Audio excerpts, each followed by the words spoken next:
नमस्कार विद्यार्थी मित्रांनो, मी सचिन अतकरे अस्त्र अकॅडमीच्या यूट्यूब चॅनलला आपणा सर्वांचं मनापासून स्वागत करतो।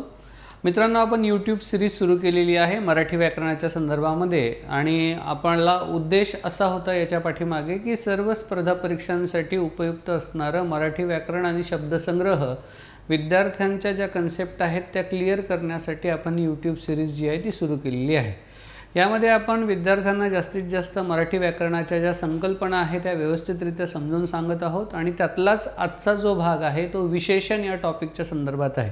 आपण शब्दांच्या जाती या टॉपिकला सुरुवात केलेली आहे आणि शब्दांच्या जातीमध्ये नाम, सर्वनाम, विशेषण, क्रियापद ज्या की बदलणाऱ्या म्हणजे विकारी किंवाच त्याला तुम्ही सव्यय असं म्हणू शकता आणि क्रियाविशेषण अव्यय, शब्दयोगी अव्यय, उभयान्वयी अव्यय आणि केवल प्रयोगी अव्यय ज्या की न बदलणारे आहेत म्हणून त्यांना अविकारी म्हणतात किंवा अव्यय म्हणतात। ह्या एकूण 8 जाती आपण या यूट्यूब सिरीजमध्ये सुरुवातीला बघतोय। आपण आतापर्यंत नाम म्हणजे काय बघितलंय, सर्वनाम म्हणजे काय बघितलंय, क्रियापद म्हणजे काय बघितलंय, सिलेबस सुद्धा बघितलाय। आता आपण विशेषण ही जी जात आहे ही आजच्या या सेशनमध्ये व्यवस्थित समजून घेणार आहोत। तत्पूर्वी ज्या विद्यार्थ्यांनी अजूनही आपलं अस्त्र अकॅडमी फॉर UPSC MPSC हे यूट्यूब चॅनल अजूनही सबस्क्राईब केलं नसेल त्या विद्यार्थ्यांनी नक्की चॅनल सबस्क्राईब करा, बेल आयकॉनला क्लिक करा जेणेकरून आगामी सगळे होणारे क्लासेसचे नोटिफिकेशन्स हे तुम्हाला वेळोवेळी मिळत राहतील। बेल आयकॉन नक्की क्लिक करा। हे आपलं अस्त्र अकॅडमी आहे आणि अस्त्र अकॅडमीच्या या प्लॅटफॉर्मवरनं तुम्हाला सगळ्या विषयांची माहिती मिळणार आहे। जसं की आज मराठी तुम्हाला सेशन बघायला मिळते, तसंच इंग्रजी असेल, history, geography, polity, science, economics, current affair, math, reasoning हे सगळे टॉपिक तुम्हाला यूट्यूब चॅनलच्या माध्यमातून चांगले महाराष्ट्रातील टॉप एज्युकेटर्स तुम्हाला शिकवणार आहेत। तर वेळ वाया न घालवता आपण लगेच आजच्या सेशनला सुरुवात करू आणि आजचं सेशन जसं की तुम्हाला स्क्रीनवर दिसत असेल जे की विशेषण या टॉपिकच्या संदर्भामध्ये आहे। तर आपण विशेषण शिकत असताना पहिल्यांदा 2 गोष्टी समजून घेऊ की विशेषणाची व्याख्या काय आणि दुसरं विशेषण आणि विशेष्य यातला फरक काय। कारण परीक्षेमध्ये तुम्हाला असा प्रश्न येतो विशेषण विशेष्य संबंध ओळखा किंवा विशेषण उपमान किंवा उपमेय संबंध ओळखा, विशेषण नाम संबंध ओळखा असं तुम्हाला परीक्षेमध्ये विचारलं जाऊ शकते। अलीकडच्या कालखंडामध्ये परीक्षेची काठिण्य पातळी जर आपण बघितली तर विद्यार्थ्यांचा अभ्यास हा तुलनेने कमी पडत चालला आहे हे मान्य करावं लागेल। मग विद्यार्थ्यांचा अभ्यास जो कमी पडत चालला आहे त्याला वाढवायचं कसं, त्याच्यासाठी आपल्याला योग्य मार्गदर्शन, योग्य पुस्तकं, योग्य सराव जर आपण केला तर मराठीच्या संदर्भामध्ये कितीही कठीण प्रश्न विचारू द्या आपला तो चुकणार नाही। आता आपण बघू विशेषण म्हणजे काय। आता विशेषण म्हणजे काय आणि सर्वनाम म्हणजे काय दोघातला फरक बघा। सर्वनाम काय करत होतं मागच्या व्हिडिओमध्ये आपण बघितलं, नामाच्या ऐवजी येणारा शब्द किंवा नामाची पुनरावृत्ती टाळण्यासाठी ज्या शब्दांचा वापर केला जातो त्याला सर्वनाम म्हणतात। परंतु विशेषण हे थोडंसं वेगळं आहे। विशेषण 2 काम करतं मित्रांनो। एक, तो नामाबद्दल विशेष माहिती सांगतो जे की जनरल डेफिनेशन आहे, पण सगळ्यात महत्त्वाचं तो नामाची पुनरावृत्ती जी आहे नामाची व्याप्ती जी आहे ती मर्यादित करतो। जसं की तुम्हाला मी म्हटलं की मला ना एक भाजी बिलकुल आवडत नाही आणि ती भाजी ना एकदम कडू लागते, मला ती कडू भाजी बिलकुल आवडत नाही। मग एवढ्या मोठ्या भाज्या आहेत त्या भाज्यांमधनं तुम्हाला बरोबर समजलं की मला कोणती भाजी आवडत नाही, कोणती, कारले। कारण मी शब्द काय वापरला की मला ती भाजी आवडत नाही जी फार कडू आहे, मला कडू भाजी बिलकुल आवडत नाही। मग कडू हा जो शब्द आहे हा शब्द काय करतो, समोर येणारी ज्या भाजीचं नाव आहे जे की नाम आहे त्या नामाची व्याप्ती मर्यादित करतं। त्यामुळे विशेषणाच्या 2 व्याख्या इथे लक्षात घ्या। पहिली व्याख्या जी एकदम सोपी आहे, काय, नामाबद्दल विशेष माहिती सांगणारा शब्द जो की विकारी शब्द आहे। दुसरं, नामाची व्याप्ती मर्यादित करणारा शब्द याला विशेषण असं म्हणतात। तुम्हाला इथे दिसत असेल नामाबद्दल विशेष माहिती सांगतो तो आहे, पण नामाची व्याप्ती सुद्धा मर्यादित करतो। उदाहरणार्थ बघा, मी मुले म्हटलं, मुले हे नाम आहे आणि मुलाबद्दल विशेष माहिती सांगणारा काय, चांगली, हे विशेषण झालं। कुत्रा, पण कोणता कुत्रा, जो काळा आहे, म्हणजे त्यांनी काय केलं त्या नामाची व्याप्ती एवढे सारे कलर आहेत त्या कलरमधनं त्या रंगांमधनं बरोबर काळा कुत्रा आपण शोधून काढायचा आहे। टोप्या, पण किती टोप्या, 5 टोप्या, 1 आहे की 2 आहे की 3 आहे की 4 आहे की 5 आहे। म्हणजेच तो काय करतो नामाबद्दल विशेष माहिती सांगतो पण नामाची व्याप्ती सुद्धा मर्यादित करतो, त्याला विशेषण असं म्हणतात। आता इथे विशेषण आणि विशेष्य, आता विशेष्य म्हणजेच नाम एवढं फक्त लक्षात ठेवलं तरी सुद्धा चालते। उदाहरणार्थ चांगली ही काय आहे? विशेषण आहे. आणि पिशवी हे नाम आहे. जर मी पहिलं उदाहरण घेतलं आणि चांगली मुले असं जर म्हटलं तर मुले हे विशेष्य होणार. जसं काळा हे विशेषण आहे आणि कुत्रा हे विशेष्य आहे. 5 हे विशेषण आहे आणि टोप्या हे विशेष्य आहे. त्यामुळे विशेष्य हे नाम आहे एवढं जरी लक्षात ठेवलं तरी सफिशियंट आहे. आता काही उदाहरणं बघा इथे. ते एका सुंदर घरात राहतात. या वाक्यामध्ये विशेषण कोणतं आहे आणि नाम कोणतं आहे किंवा विशेष्य कोणतं आहे? तुम्हाला परीक्षेमध्ये ह्या 2 गोष्टी विचारतात, लक्षात घ्या. तुम्हाला असं विचारू शकतात परीक्षेमध्ये की विशेषण आणि नाम संबंध ओळखा. यालाच दुसऱ्या भाषेमध्ये म्हणतात विशेषण आणि याला म्हणतात विशेष्य. तिसरी अजून एक गोष्ट तुम्हाला सांगतो. हे जे विशेषण आहे यालाच व्याकरणाच्या भाषेत उपमान म्हणतात आणि हे जे विशेष्य आहे किंवा नाम आहे यालाच उपमेय म्हणतात. म्हणजेच बघा, विशेषण म्हणजेच उपमान आणि नाम म्हणजेच विशेष्य, नाम म्हणजेच उपमेय. मग आता हे जर पहिलं उदाहरण बघितलं की ते एका सुंदर घरात राहतात, तर घर जे आहे हे नाम आहे आणि कुठलं घर आहे तर ते सुंदर घर आहे. म्हणजेच इथे जर मी म्हटलं घर आणि इथे जर मी म्हटलं सुंदर, तर घर हे उपमेय आहे आणि सुंदर हे उपमान आहे. पॉईंट क्लिअर झाला?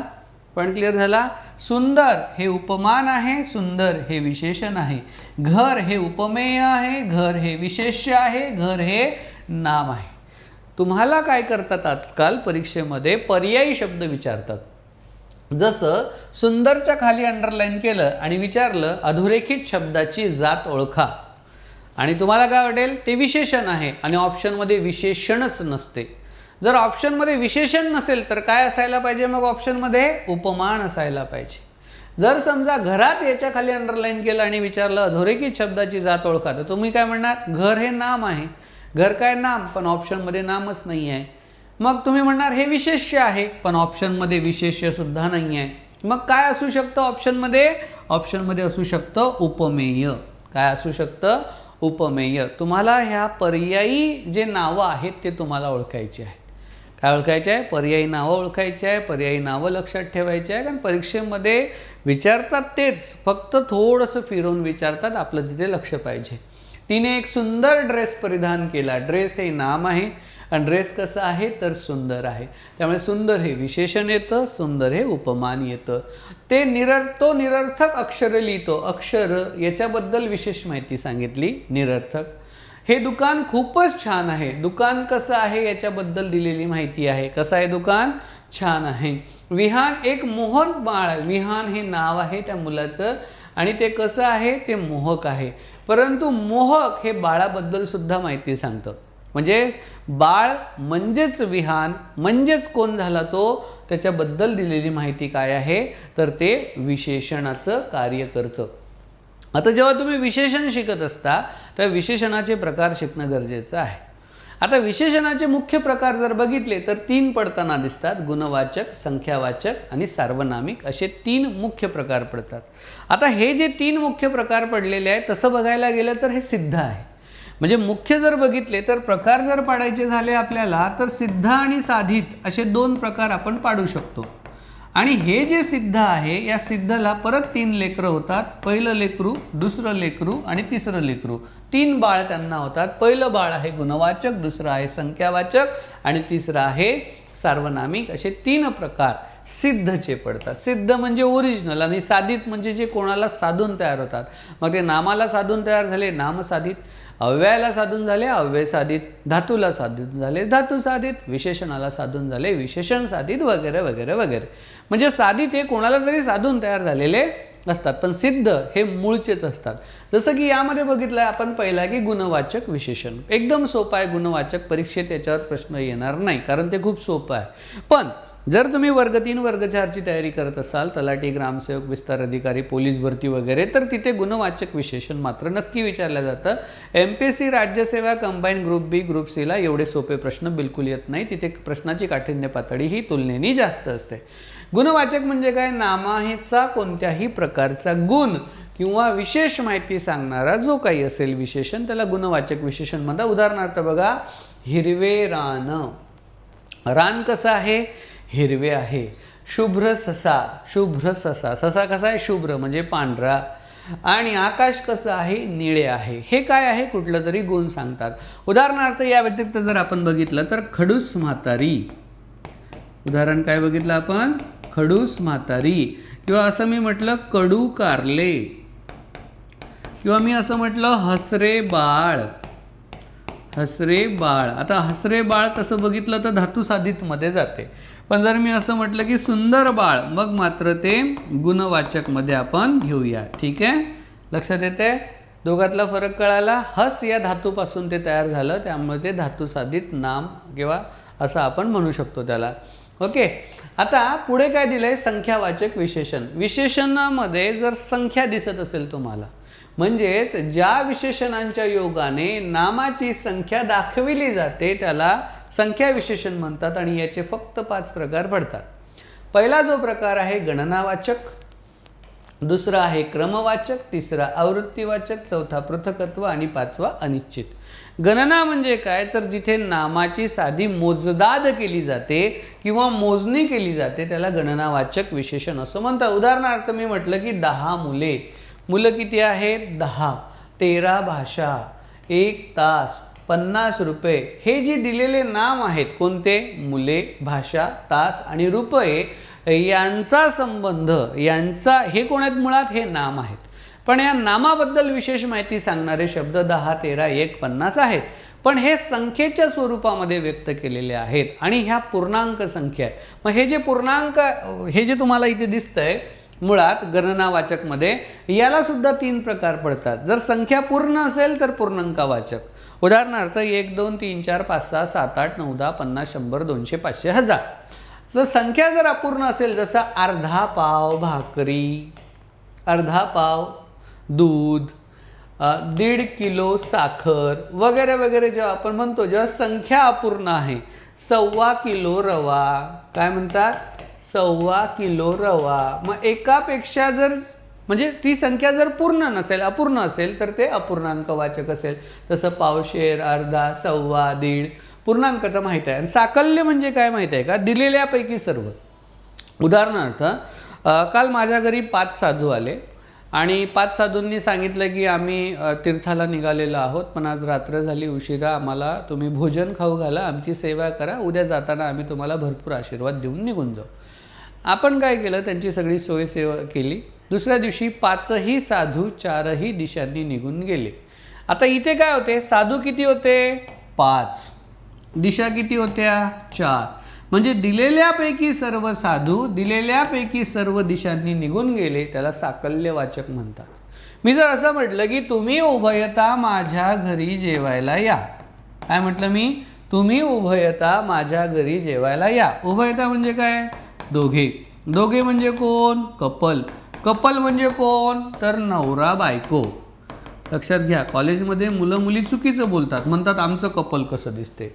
कपल नाही तुम्ही, कपल म्हणजे नवरा बायको असते. तुम्ही मित्रमैत्रिणी आहात, नवरा बायको नाही आहे. पण कॉलेजमध्ये चुकीचं बोललं जातं, हां आमचं कपल कसं आहे, आमचं कपल कसं आहे. कपल गिपल काही नसतं ते. कपलचा अर्थ नवरा बायको असतो. नवरा बायको म्हणजेच उभयता. म्हणजेच काय? मी जर तुम्हाला असं म्हटलं की चल मनीष तुम्ही उभयता माझ्या घरी जेवायला, तर मनीष कोणाला घेऊन येईल? त्याच्या बायकोलाच घेऊन येईल. बरं किती बायको आणेल? 1 आणेल की अर्धी आणेल की 2 आणेल? अर्धी नसते बायको, 1.5 बायको नसते, 1 पूर्ण बायको. म्हणजे 1 मनीष आणि 1 त्याची बायको, असे मिळून दोघे, म्हणजेच दिलेल्यापैकी सर्व असा जिथे उल्लेख असतो त्याला काय म्हणतात? त्याला काय म्हणतात? साकल्यवाचक. आता इथे बघा, 5ही मैत्रीण म्हणजे दिलेल्यापैकी सर्व. 2 भाऊ म्हणजे भाऊ किती होते? 2 होते. आणि दिलेल्यापैकी सर्व म्हणजे ते काय येणार इथे? ते काय येणार? आता इथे 2 भाऊ म्हटल्यापेक्षा इथे 2ही भाऊ असं पाहिजे. कारण फक्त 2 म्हटलं तर ते कुठे जाणार? पूर्णांक. पण 2ही भाऊ जेव्हा मी म्हणतो तेव्हा ते साकल्यमध्ये जाईल, त्यामुळे तिथे 2ही भाऊ असायला पाहिजे. दुसरा प्रकार याच्यामध्ये काय मित्रांनो? क्रमवाचक. क्रमवाचक म्हणजे थोडक्यात माधुरी दीक्षितचं गाणं 1 2 3 4 5 6 7 8 9 10 11 12 13. जिथे क्रम आला संख्येचा, पण क्रम कसा आहे तो तेही बघा, कारण मुलं कन्फ्यूज होतात गणनावाचक आणि क्रमवाचक मध्ये फरक काय. कारण गणनावाचक मध्ये 1 2 5 50 100 होते आणि क्रममध्ये सुद्धा तुम्हाला तशाच संख्या दिसतात. पण फरक काय बघा इथे?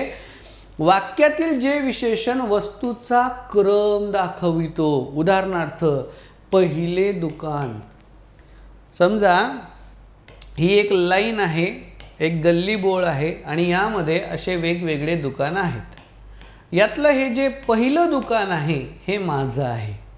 यातलं जे 7वं दुकान आहे ते त्याचं आहे. यातलं जे 3रं दुकान आहे ते अमक्याचं आहे, टमक्याचं आहे. जिथे संख्येचा क्रम सांगितला जातो ते क्रमवाचक संख्यावाचक विशेषण असतं. 7वा बंगला माझा आहे. 5वं वर्ष, यंदा आमच्या मंडळाचं 5वं वर्ष आहे. म्हणजे 5वं वर्ष आहे म्हणजे काय? क्रमाने 5वं. याच्या आधी 4 वर्ष झालेत, पहिले, दुसरे, तिसरे, चौथे आणि आत्ता 5वं वर्ष आहे, असा त्याचा अर्थ होतो. क्रमवाचक मुद्दा तुम्हाला क्लिअर झाला असेल. आवृत्तीवाचक म्हणजे काय? जिथे रिपिटेशन असते, इक्वल रिपिटेशन असते, सारखं. उदाहरणार्थ बघा, तिप्पट मुले. तिप्पट म्हणजे काय? उदाहरणार्थ, मनीषने काहीतरी एखाद्या मुलीला छेडलं आणि छेडल्यामुळे मग त्याला एकूण 5 मुले मारायला आली. किती मुलं मारायला आली? 5. मनीषने मार खाल्ला आणि तरी काय म्हणतो? मी परत छेडणार. मग जसं मनीष असं म्हणतो की मी परत छेडणार, त्याला मारायला तिप्पट मुले आली. तिप्पट मुले आली म्हणजे काय? पहिले 5 होती, त्यानंतर परत 5 आणि परत 5. असे बघा, हे जेवढे संख्या आहे तेवढीच ही संख्या आहे, तेवढीच ही संख्या आहे. म्हणजे तिप्पट मुले जी आहे ती आवृत्ती आहे. जेवढी पहिली होती तेवढीच दुसरी, तेवढीच तिसरी, असा त्याचा अर्थ होतो. दुप्पट रस्ता असेल, दुहेरी रंग असेल, हे सगळे जे उदाहरण आहे हे आवृत्तीवाचक विशेषण. एक सोपं एक्झाम्पल याच्यामध्ये 9 वारी साडी, ज्याचे 9 वार पडतात. 6 वारी साडी, ज्याचे 6 वार पडतात, ते सगळे आवृत्तीवाचक विशेषणामध्ये येतात. पण पृथकत्व थोडंसं वेगळं आहे. पृथकत्वामध्ये काय करतात? संख्येची विभागणी करून दिलेली असते. जसे 5-5चा गट करा, प्रत्येकाने 4-4 प्रश्न सोडवा, त्याला पृथकत्व म्हणतात. पृथकत्व म्हणजे वेगवेगळं. पॉईंट क्लिअर झाला? व्याख्या काय दिली? जी विशेषणे पृथकत्व म्हणजे वेगळा बोध करून देतात त्यांना पृथकत्ववाचक संख्यावाचक विशेषण जे आहे असं म्हटलं जातं. आणि यातलं 5वं जे आहे ते म्हणजे अनिश्चित. अनिश्चित म्हणजे काय? संख्या आहे पण निश्चित माहीत नाही. उदाहरणार्थ, त्या झाडावर भरपूर पक्षी होते, परंतु सचिनने दगड मारल्यामुळे त्यातले काही पक्षी उडून गेले, मोजकेच पक्षी बाकी राहिले. थोड्या वेळाने सचिनने परत दगड मारला, सर्व पक्षी उडून गेले, बाकी काहीही उरलं नाही. मग पुष्कळ, थोडे, सर्व हे जे शब्द आहे याच्यात संख्या आहे पण निश्चित नाही आहे, म्हणून त्याला अनिश्चित संख्यावाचक विशेषण असं म्हणतात. व्याख्या काय आहे? ज्या विशेषणाद्वारे नामाची निश्चित संख्या व्यक्त होत नाही. उदाहरणार्थ, काही मुले, थोडी जागा, भरपूर पाणी. पण भरपूर म्हणजे माहीत आहे का? 1 लिटर, 2 लिटर, 5 लिटर नाही माहीत. मग जिथे संख्या निश्चित माहीत नाही ते अनिश्चित संख्यावाचक विशेषण असते. आणि यातला जो तिसरा प्रकार आहे म्हणजे गुणवाचक, संख्यावाचक आणि तिसरा जो आहे तो सार्वनामिक. सार्वनामिक म्हणजे काय? जे सर्वनामापासून तयार झालेलं विशेषण आहे. उदाहरणार्थ, झाड हे नाम आहे आणि झाडाबद्दल विशेष माहिती सांगणारा शब्द हे आहे, त्यामुळे तो विशेषण झाला. पण मुळात हे काय आहे? सर्वनाम आहे. मी, तू, तो, हा, जो, कोण, काय, आपण, स्वतः. मराठीत एकूण मूळ सर्वनाम किती आहेत? 9 आहेत. मग हे मूळ सर्वनामापासून आहे, तसं बघितलं तर हे सर्वनाम आहे. पण या वाक्यात झाडाबद्दल विशेष माहिती सांगतं म्हणून ते विशेषण झालं. म्हणजे असं विशेषण जे सर्वनामाला साधून तयार झालं ते सार्वनामिक विशेषण. ती मुलगी, आता मुलगी कोणती? तर ती म्हणजे समथिंग स्पेशल आहे, काहीतरी विशेष आहे, त्या मुलीबद्दल आपण बोलतोय. मग ती हे या वाक्यात विशेषण होणार. पण ती हे मुळात सर्वनाम आहे. मुळात काय आहे? सर्वनाम. तो पक्षी कोणता? तो म्हणजे समथिंग स्पेशल, कावळा, मोर, जो काही असेल, कबूतर. म्हणजे मी म्हणतो तो पक्षी, मग तो जेव्हा म्हणतो तेव्हा तो समथिंग स्पेशल होतो, तो विशेष होतो. आणि जर तो विशेष झाला तर मग तो काय होईल? विशेषण होईल. मग हे विशेषण झालं, हे नाम झालं. परंतु हे जे विशेषण आहे तो हे सर्वनामापासून तयार झालं, त्यामुळे याला सार्वनामिक विशेषण असं सुद्धा म्हणतात. आता इथे बघा, मी, तू, तो, हा, जो, कोण, काय, आपण, स्वतः ही जी सर्वनामं आहे ही प्रत्येक वेळी मूळ स्वरूपात न येता जर विभक्तीचं प्रत्यय लागून जर ती तयार झाली असेल तर पुढील प्रमाणे त्यात बदल होतो. जर विभक्ती बदलली तर मी याच्यापासून माझा माझी, तू तुझा, तो त्याचा, आम्ही आमचा, तुम्ही तुमचा, ती तिचा, हा असा असला इतका एवढा अमका, तो तसा तसला तितका तेवढा तमका, जो जसा जसला जितका जेवढा, कोण कोणता केवढा. आता ही सर्वनामाला जर विभक्तीच्या स्वरूपामध्ये जर व्यक्त केलं तर ती अशा पद्धतीने सुद्धा व्यक्त होत असतात. आता चांगली मुले, आता यामध्ये लक्षात घ्या, उदाहरण मगाचंच आहे. विशेषण आणि विशेषणातला फरक आहे हा. हे तुम्हाला आलं असेल की विशेषण काय याच्यामध्ये चांगली आहे, कुत्रा काळा आहे, टोप्या 5 आहेत. विशेषण विशेषातला फरक आहे तो, नवीन त्याच्यामध्ये असं काही नाही आहे. त्यामुळे आपण ही जी स्लाईड आहे ही सुद्धा आपण इथे बघितलेली आहे. ठीक आहे. आता एकंदरीत विशेषणाच्या संदर्भामध्ये जी मेन टॉपिक होता कुठला, गुणवाचक, संख्यावाचक आणि सार्वनामिक, हे तिन्ही तुम्हाला कळालं असेल अशी आशा व्यक्त करतो. ही सगळेचे सगळे सिद्ध आहेत, साधित वेगळे आहेत, ते आपण पुढच्या व्हिडिओमध्ये बघू. तुम्हाला जर हे सेशन आवडलं तर तुम्ही नक्की आपल्या चॅनलला लाईक करा, शेअर करा आणि सबस्क्राईब करा. पण सगळ्यात महत्त्वाचं काय की हे जी सिरीज सुरू झालेली आहे ही सिरीज शेवटपर्यंत बघा, चुकवू नका. तुमची जी काही कुठली परीक्षा असेल त्या परीक्षेच्या संदर्भामध्ये तुम्हाला या सेशनचे डेफिनेटली फायदा होणार आहे. तुमचा फायदा जर झाला तर नक्की तुम्ही आम्हाला कळवा. असेच नवनवीन व्हिडिओ अस्त्र अकॅडमीच्या यूट्यूब चॅनलच्या माध्यमातून देण्याचा आमचा प्रामाणिक प्रयत्न असेल. इतर विषयसुद्धा थोड्याच दिवसामध्ये सुरू करतोय. तोपर्यंत अभ्यास व्यवस्थित करा. काही अडचण आली आमच्यासोबत संपर्क साधा. भेटूया आपण पुढच्या व्हिडिओमध्ये. तोपर्यंत सगळ्यांनी घरी राहा, सुरक्षित राहा, काळजी घ्या. धन्यवाद.